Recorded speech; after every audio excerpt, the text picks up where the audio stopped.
Son rêve, c'était de devenir footballeur professionnel, comme tant d'autres jeunes africains. Cheikh Touré croyait tenir sa chance.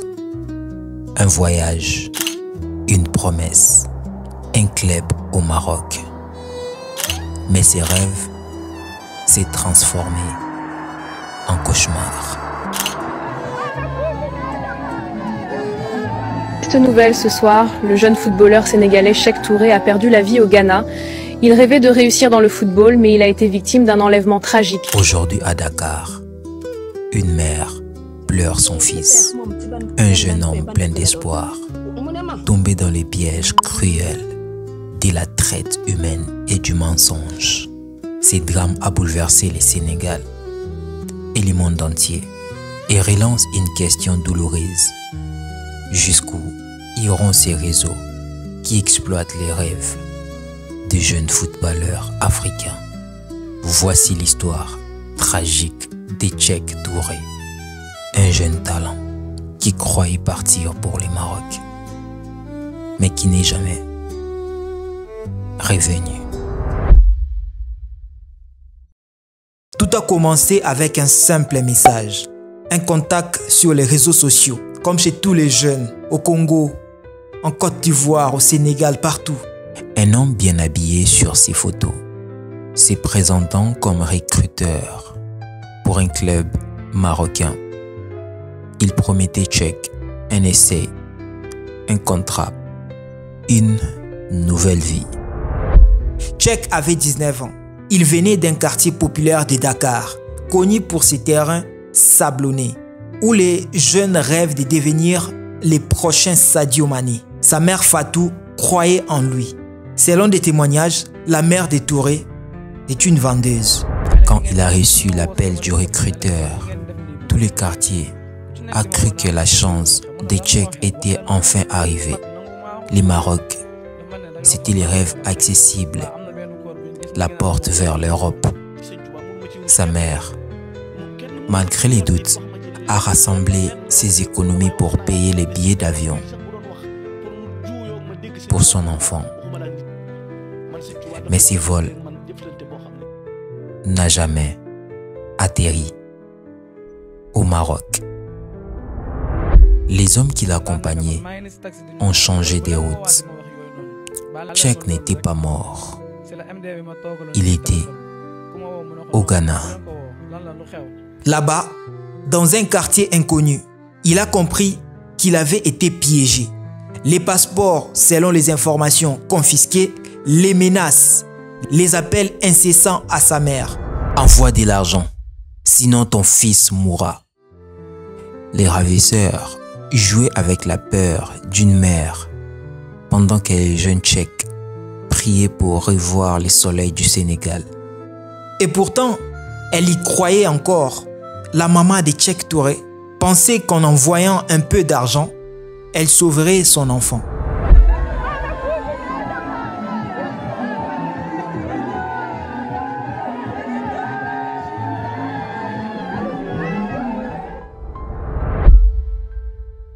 Avant la tragédie, il y avait les rêves.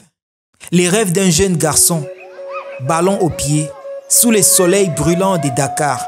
Cheikh Touré n'était pas différent des milliers de jeunes Africains qui voient dans le football plus qu'un sport, une sortie, une promesse, une revanche sur la vie.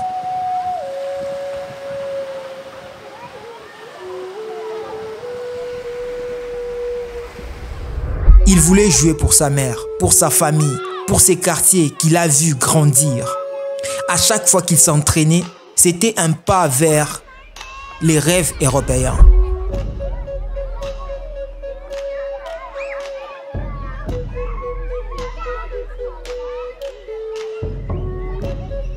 Vers ces grands stades dont il voyait les images à la télé, où les idoles brillaient.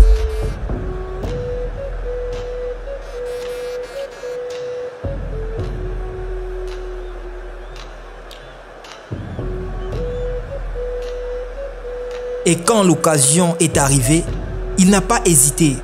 Un message sur Facebook, une proposition. Tu viens au Maroc, tu seras testé par un club. Pour lui, c'était enfin les débuts.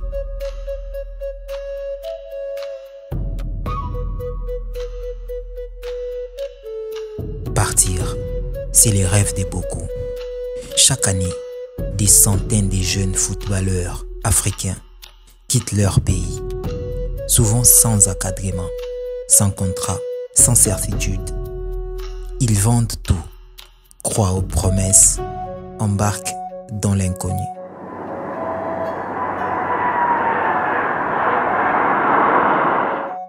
Certains arrivent à percer, d'autres disparaissent dans les silences.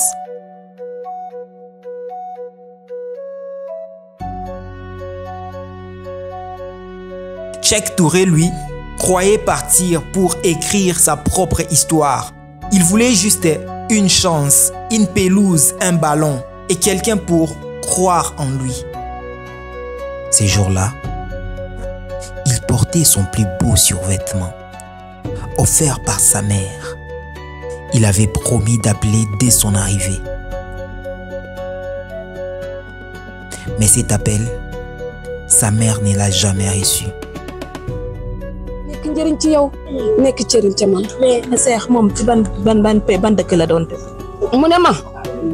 Maroc lay dem moom la ma Bamba wax xawma Gana ma ne ko est-ce que wóor na mu ne ma wóor na mère li dentil ko rek paas comme dem naa ci yaayam informé waat. Pendant plusieurs jours, la mère de Cheikh, pas de messages, pas de signes. Selon des témoignages bien sûr. Les téléphones de son fils sans réponse. Le silence est devenu long, insupportable. Au début, elle pensait à un problème de réseau. Peut-être que son fils n'avait pas encore trouvé le temps d'appeler. Mais au fond d'elle, un pressentiment étrange grandissait. Quelque chose n'allait pas. Et puis un jour, le téléphone a sonné. Ce n'était pas Cheikh. C'était eux. Des voix inconnues, froides, mécaniques. Des hommes qui parlaient en anglais, voire même un Wolof cassé, un français douteux. Ils disaient « Ton fils est entre nos mains ». Ils ont réclamé de l'argent, beaucoup d'argent. Une rançon pour libérer son enfant.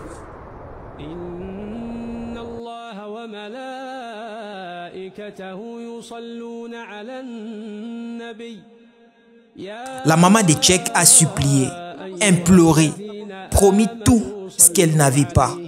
Elle a vendu ses bijoux selon les informations, demandé de l'aide dans les quartiers, prié jour et nuit pour que son fils revienne. Mais pendant qu'elle croyait sauver son fils, Cheikh était déjà mort. Les ravisseurs l'avaient exécuté froidement. Et pour achever la souffrance, ils ont envoyé une photo. La photo du corps de son fils étendu sur les sols.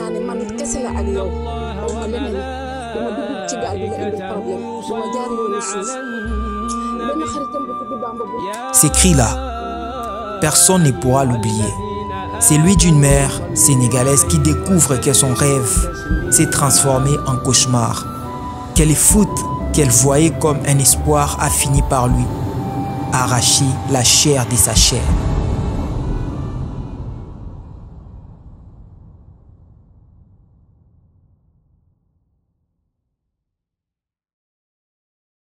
Et le pire,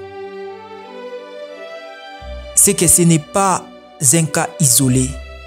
Chaque année, des jeunes Africains tombent dans les mains des réseaux criminels qui exploitent leur passion et leur naïveté. Derrière chaque promesse de test, un piège peut se cacher. Pour Cheikh Touré, ces voyages représentaient bien plus qu'un simple déplacement. C'était la porte d'entrée vers un autre monde. Un monde qu'il avait toujours rêvé d'atteindre. Celui du football professionnel. Il en parlait souvent à ses amis, à ses frères d'entraînement. Si j'ai cette chance, je vais prouver que même un enfant de banlieue peut briller là-bas. Alors quand un agent sportif lui propose un essai dans un club marocain, c'est la joie totale. les larmes, les sourires, les promesses d'un avenir meilleur. Il croyait et il n'était pas seul parce que des dizaines de jeunes comme lui au Sénégal, en Côte d'Ivoire, au Mali, au Bénin, au Congo, rêvent chaque jour ces mêmes destins. Quitter les terrains poussiéreux pour fouler la pelouse d'un grand stade comme Sadio Mané ou encore Chancel Mbemba. Voir leur mère, leur père, leurs amis crier leur nom à la télé. Mais ce que beaucoup ignorent, c'est que derrière ces rêves se cache parfois un piège bien organisé. Des faux agents, des faux contrats, des fausses promesses, des promesses qui n'existent que sur WhatsApp, sur Facebook, sur Instagram. Et quand les billets est payé, il est déjà trop tard. Tchèque pensait qu'il partait au Maroc, mais en réalité l'avion ne s'est jamais dirigé vers Casablanca. Le vrai trajet s'arrêtait bien plus tôt au Ghana.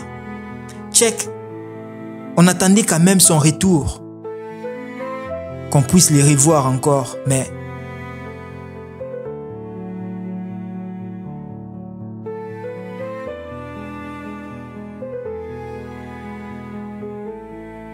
au début, tout semblait normal. Tchèque croyait simplement faire une escale avant de rejoindre le Maroc. Mais très vite, quelque chose clochait. Les hommes avec qui il voyageait ne parlaient plus des clubs ni des C. Les temps avaient changé, les sourires s'étaient éteints. Un soir, dans une petite maison isolée au Ghana, Tchèque comprend enfin. Il n'était pas en route vers un stade. Il venait d'entrer dans un cauchemar. Des inconnus l'enferment. Ils lui confisquent son téléphone, ses papiers, puis ils appellent sa mère. Une voix froide, sans émotion. « Madame, ton fils est avec nous. Si tu veux le revoir vivant, prépare de l'argent. » Les chantages commencent. Chaque appel devient une tournure.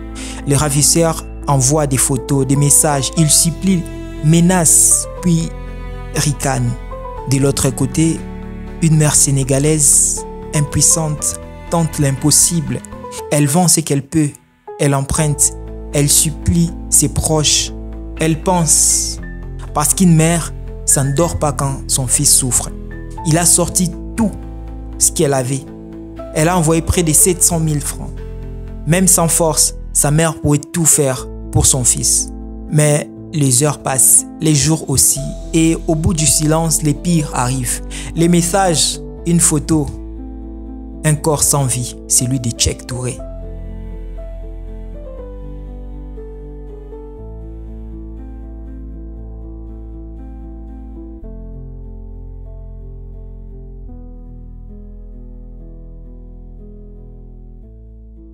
Derrière chaque promesse d'un essai à l'étranger se cache parfois un piège bien organisé, alimenté par la naïveté, la pauvreté et les rêves des grandeurs. Chaque année, des dizaines de jeunes Africains quittent leur foyer, sac sur les dos, passeport en main, persuadés qu'ils vont percer. En Europe, au Maroc, en Tunisie ou dans les pays du Golfe. Mais la réalité est plus sombre. Certains se retrouvent exploités. Et trop souvent, leurs familles ne reçoivent qu'un silence ou encore une photo. Ces faux agents savent comment parler. Ils connaissent les mots qui font rêver. On t'a vu sur TikTok. Ton talent mérite mieux. On t'amène faire un essai. Ton avenir est assuré. Des mots doux pour mieux endormir la vigilance. Et derrière ces mots, un réseau de trafiquants, parfois liés à des circuits d'escroquerie, des travails forcés ou même des traites humaines. Dans les cas des Tchèques, les pièges étaient parfaits. Des faux papiers, un faux contact dans un club marocain, une route modifiée en silence et un rêve transformé en cauchemar. Vérifiez toujours les documents. Contactez les fédérations avant de partir. Ne signez rien sans garantie. Parce que chaque jeune qui tombe, c'est un rêve africain qu'on assassine. C'est une lumière qu'on éteint dans la nuit. Et quelque part, dans une petite maison de Dakar, une mère continue de fixer la photo de son fils, les regards vides, en se demandant comment un rêve aussi pur a pu finir dans autant de douleurs. Cheikh Touré rêvait seulement de jouer au football. Pas d'argent, pas de gloire, seulement de vivre de sa passion. Mais son rêve a été volé, sa confiance trahie et sa vie brisée avant même d'avoir commencé. Aujourd'hui, son histoire résonne comme un avertissement pour toute une génération. Parce qu'au-delà du football, c'est toute une jeunesse qui se bat pour s'en sortir. Dans un monde où la pauvreté pousse à croire à tous les miracles, des agents autoproclamés, des promesses, des visas, des contrats imaginaires et derrière la douleur d'une mère, la honte d'un pays qui perd ses enfants et le silence d'un système qui ne protège pas les siens. Mais il ne faut pas que la mort de Cheikh soit vaine, qu'elle devienne un cri pour tous ceux qui rêvent, mais qui doivent apprendre à se méfier. Vérifiez vos contacts, appelez les fédérations, ne partez jamais seul et surtout ne laissez personne acheter vos rêves parce que les rêves africains méritent de vivre, mais pas au prix du sang. Cheikh Touré, ton nom ne s'effacera pas. Tu es tombé, mais tu as réveillé des consciences et pour cela ton histoire ne sera pas oubliée. Repose en paix, jeune lion. Ton combat continue à travers tous ceux qui refusent de se taire. Partagez cette vidéo. Nous allons continuer. Inch'Allah, nous allons dénoncer ces personnes-là.